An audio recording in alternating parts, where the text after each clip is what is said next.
Hello friends, welcome to Riya's Kitchen Vibes. ഇന്ന് ഞാനിവിടെ തയ്യാറാക്കാൻ പോകുന്നത് ഒരു ബ്രേക്ക്ഫാസ്റ്റ് റെസിപ്പിയാണ്.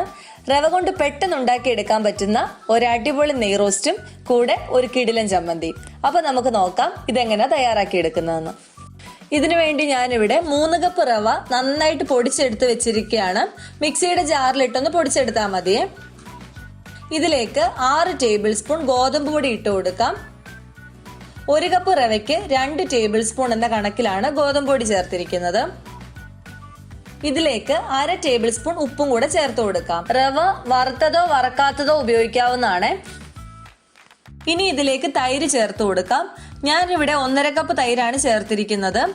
1 കപ്പ് റവയ്ക്ക് 1/2 കപ്പ് തൈര് എന്നുള്ള കണക്കിലാണ് ചേർത്തിരിക്കുന്നത്. ഇനി നല്ല പുളിയുള്ള തൈരാണെങ്കിൽ 1 കപ്പ് ചേർത്താലും മതി. ഇനി ഇത് നന്നായിട്ടൊന്ന് മിക്സ് ചെയ്തെടുക്കാം. ഇനി ഇതിലേക്ക് വെള്ളം ചേർത്ത് കൊടുക്കാൻ പോവാണ്. ഞാനിവിടെ 3 കപ്പ് വെള്ളമാണ് ഒഴിച്ചിരിക്കുന്നത്. ദോശമാവിന്റെ പരുവത്തിൽ കിട്ടാനായിട്ട് 3 കപ്പ് വെള്ളം കറക്റ്റ് ആയിട്ട് മതിയാവും. പിന്നെ നിങ്ങൾക്ക് കിട്ടുന്ന റവയുടെ അനുസരിച്ച് 1-2 സ്പൂൺ കൂടുതലോ കുറവോ ഒക്കെ ആയെന്ന് വരും. അത് നിങ്ങൾ നോക്കി ചെയ്തോണേ. ഇനി ഇത് കട്ടകളില്ലാതെ നന്നായിട്ട് മിക്സ് ചെയ്തെടുക്കാം. സ്പൂൺ കൊണ്ട് സാധിക്കുന്നില്ലെങ്കിൽ മിക്സിയുടെ ജാറിലിട്ടൊന്ന് അടിച്ചെടുക്കാവുന്നതാണ്. അല്ലെങ്കിൽ കൈ ഇട്ട് നന്നായിട്ടൊന്ന് മിക്സ് ചെയ്താലും കട്ടകളെല്ലാം ഉടഞ്ഞു കിട്ടും. ഇപ്പം മാവ് റെഡി ആയിട്ടുണ്ട്. ഇതുപോലൊരു പരുവത്തിലാണ് മാവ് കിട്ടേണ്ടത്. സാധാരണ ദോശമാവിന്റെ പരുവം. ഇനി ഇതൊരു 10 മിനിറ്റത്തേക്കൊന്ന് അടച്ചു വെക്കാം. അതിനുശേഷം ചുട്ടെടുക്കാം. ഇപ്പൊ 10 മിനിറ്റ് കഴിഞ്ഞിട്ടുണ്ട്. തുറന്നു നോക്കാം. മാവ് കറക്റ്റ് ആയിട്ടുള്ള പരുവത്തിൽ തന്നെയാണുള്ളത്. ചുട്ടെടുക്കുന്നതിന് തൊട്ട് മുമ്പായിട്ട് ഇതിലേക്ക് 1/4 ടീസ്പൂൺ ബേക്കിംഗ് സോഡ ചേർത്ത് കൊടുക്കാം. 1/4 ടീസ്പൂൺ മതി കേട്ടോ. എന്നിട്ട് ഇത് നന്നായിട്ടൊന്ന് മിക്സ് ചെയ്തെടുക്കാം.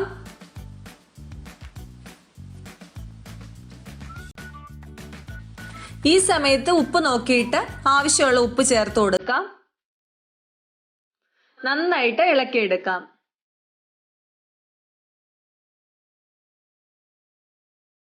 ഇനി ദോശ ചുട്ടെടുക്കാം.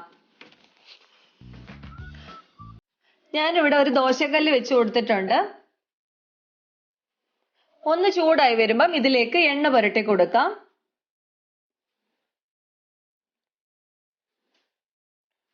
കല്ലിൽ ചൂട് കൂടി പോയാൽ ദോശ കറക്റ്റ് ആയിട്ട് പരന്ന് കിട്ടത്തില്ല.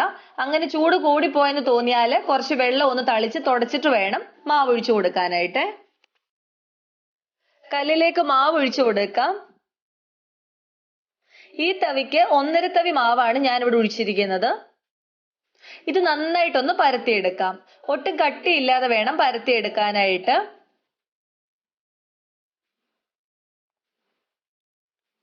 ചൂട് കൂടിയിട്ടുണ്ടെങ്കിൽ നമുക്ക് ഇതുപോലെ പരത്തിയെടുക്കാൻ പറ്റത്തില്ല. അതുകൊണ്ടാണ് പറഞ്ഞത് വെള്ളം ഒന്ന് തളിച്ച് ചൂട് ക്രമീകരിച്ചതിന് ശേഷം മാത്രമേ മാവ് ഒഴിച്ചു കൊടുക്കാൻ പാടുള്ളൂ. സാധാരണ നെയ് റോസ്റ്റ് ചെയ്യുന്ന പോലെ തന്നെ ഇത് നമ്മൾ തിരിച്ചിടത്തില്ല. ഒരു സൈഡ് മാത്രം നന്നായിട്ട് മൊരിച്ചെടുക്കത്തേ ഉള്ളൂ.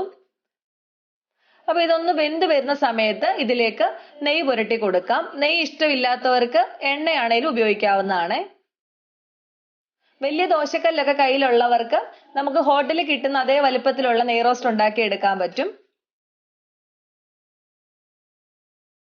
ഇപ്പൊ അടിപൊളിയായിട്ടുള്ള നെയ് റോസ്റ്റ് റെഡി ആയിട്ടുണ്ട്. ഇതൊന്ന് മടക്കിയെടുക്കാം. ഓരോരുത്തരുടെ ഇഷ്ടം അനുസരിച്ച് കൂടുതൽ മൊരിക്കണമെങ്കിൽ മൊരിച്ചെടുക്കാവുന്നതാണ്.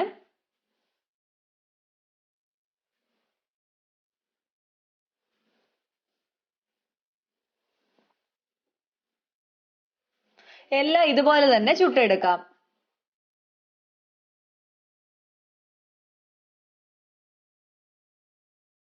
ഇത് പെട്ടെന്ന് തന്നെ തയ്യാറാക്കി എടുക്കാൻ പറ്റുന്ന ഒരു ബ്രേക്ക്ഫാസ്റ്റ് ആണ്.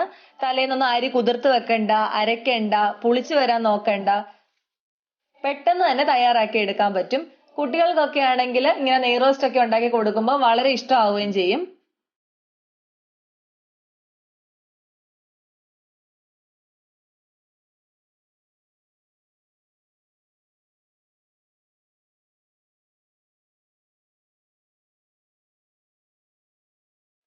ഇത് ബ്രേക്ക്ഫാസ്റ്റ് ആയിട്ട് മാത്രമല്ല, ജോലിയൊക്കെ ഉള്ളവർക്ക് വീട്ടിൽ വന്നതിന് ശേഷം വൈകിട്ട് കഴിക്കാനായിട്ട് എന്തെങ്കിലും ഉണ്ടാക്കാൻ വേണ്ടി പെട്ടെന്ന് തയ്യാറാക്കാൻ പറ്റുന്ന ഒരു ഡിഷ് കൂടാണ്. സാധാരണ നെയ്റോസ്റ്റ് കഴിക്കുന്ന പോലെ തന്നെ ഇത് സാമ്പാറിന്റെ കൂടെ തേങ്ങാ ചട്നിയുടെ കൂടെ ഒക്കെ കഴിക്കാവുന്നതാണ്. സൂപ്പർ ആയിട്ടുള്ള ഒരു റോസ്റ്റ് ആണിത്. തീർച്ചയായിട്ടും നിങ്ങൾ എല്ലാവരും ട്രൈ ചെയ്ത് നോക്കണേ. ഈ നെയ്റോസ്റ്റിന് ഞാൻ ഇത് കൂടെ ഉണ്ടാക്കുന്നത് സൂപ്പർ ടേസ്റ്റിലുള്ള ഒരു തക്കാളി ചട്നിയാണ്. അപ്പോൾ അതെങ്ങനെ തയ്യാറാക്കി എടുക്കുന്നതെന്ന് നോക്കാം. ഒരു പാൻ വെച്ച് അതിലേക്ക് കുറച്ച് സൺഫ്ലവർ ഓയിൽ ഒഴിച്ചു കൊടുക്കാം. എണ്ണ ഒന്ന് ചൂടായി വരുമ്പം 5 വറ്റൽമുളക് ഇട്ട് കൊടുത്തിട്ടുണ്ട്. ഇത് നന്നായിട്ടൊന്ന് വറുത്തെടുക്കാം. ഇപ്പം മുളകായി വന്നിട്ടുണ്ട്. ഇതിലേക്ക് സവോള ചേർത്ത് കൊടുക്കാം. ഞാനിവിടെ 2 വലിയ സവോളയാണ് ചേർത്തിരിക്കുന്നത്. ഇതുപോലെ നീളത്തിൽ അരിഞ്ഞ് ഇട്ടാൽ മതിയാവും. ഇതിലേക്ക് 1 തണ്ട് കറിവേപ്പില, 1/2 ടേബിൾ സ്പൂൺ ഇഞ്ചി, 2 വലിയ അല്ലി വെളുത്തുള്ളി, ചെറുതാണെങ്കിൽ 4 എണ്ണം ചേർക്കാവുന്നതാണ്. തീരെ ചെറിയ 2 പച്ചമുളക് കൂടി ഇട്ട് കൊടുത്തിട്ടുണ്ട്. ആവശ്യത്തിനുള്ള ഉപ്പും ചേർത്ത് കൊടുക്കാം. ഇനി ഇതെല്ലാം കൂടെ ഒന്ന് വഴറ്റിയെടുക്കണം. നന്നായിട്ട് വഴണ്ട് കിട്ടണം. മീഡിയം ലോ ഫ്ലെയിം മാറ്റി മാറ്റി വെച്ചിട്ട് വഴറ്റിയെടുക്കാം. കരിഞ്ഞു പോവരുത്.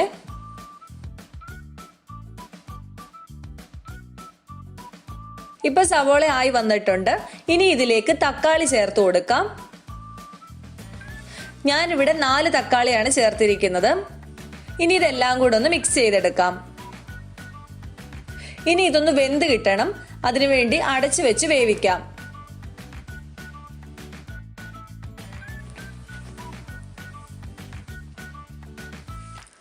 ഇനി ഇത് തുറന്നു നോക്കാം. ഇപ്പൊ തക്കാളിയൊക്കെ നന്നായിട്ട് വെന്ത് ഉടഞ്ഞു വന്നിട്ടുണ്ട്. ഇനി ഞാൻ ഇതിലേക്ക് ചേർക്കാൻ പോകുന്നത് കാശ്മീരി മുളക് പൊടിയാണ്. അതൊരു കളറിന് വേണ്ടി മാത്രം ചേർക്കുന്നതാണ്, എരിവിന് വേണ്ടിയല്ല.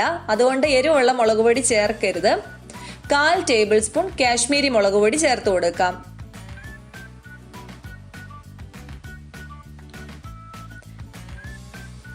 ഇനി ഇത് നന്നായിട്ടൊന്ന് വഴറ്റിയെടുക്കാം. ഇനി ഇതിലേക്ക് ചേർക്കാൻ പോകുന്നത് 1/4 ടീസ്പൂൺ പഞ്ചസാരയാണ്.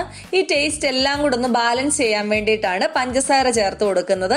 നിങ്ങൾക്ക് ഇഷ്ടമുണ്ടെങ്കിൽ മാത്രം ചേർത്താൽ മതി. പക്ഷേ പഞ്ചസാര ചേർക്കുന്നത് ചട്നിക്ക് നല്ലൊരു രുചി കിട്ടും. ഇനി ഇതിന്റെ ചൂടൊക്കെ ഒന്ന് ആറിയിട്ട് മിക്സിയുടെ ജാറിലോട്ട് മാറ്റി നന്നായിട്ടൊന്ന് അരച്ചെടുക്കാം. ഇപ്പൊ ദാ അരച്ചെടുത്തോണ്ട് വന്നിട്ടുണ്ട്. അടിപൊളിയായിട്ടുള്ള ടൊമാറ്റോ ചട്നി റെഡി ആയിട്ടുണ്ട്. നിങ്ങൾ എല്ലാവരും ഇതുണ്ടാക്കി നോക്കുന്നവരായിരിക്കും. പക്ഷെ ഈ രീതിയിലല്ല ചെയ്യുന്നതെങ്കിൽ തീർച്ചയായിട്ടും ഈ രീതിയിൽ ഒന്ന് ട്രൈ ചെയ്ത് നോക്കണേ. കൂടെ ഈ നെയ്റോസ്റ്റും കൂടെ ഉണ്ടാക്കി കഴിച്ചു നോക്കുക. എല്ലാവർക്കും ഇഷ്ടപ്പെടും. കുട്ടികൾക്കൊക്കെ കൊടുക്കുക. ഫീഡ്ബാക്ക് അറിയിക്കണേ. അപ്പോൾ ഇന്നത്തെ റെസിപ്പി എല്ലാവർക്കും ഇഷ്ടമായെന്ന് വിചാരിക്കുന്നു. ഇഷ്ടമായെങ്കിൽ ലൈക്ക് ചെയ്യുക, കമൻറ്റ് ചെയ്യുക, ഷെയർ ചെയ്യുക. പിന്നെ നമ്മളുടെ ചാനൽ ആരെങ്കിലും സബ്സ്ക്രൈബ് ചെയ്തിട്ടില്ലെങ്കിൽ പ്ലീസ് സബ്സ്ക്രൈബ്. ഇനി ഒരു അടിപൊളി ഡിഷുമായിട്ട് നമുക്ക് കാണാം. Thanks for watching.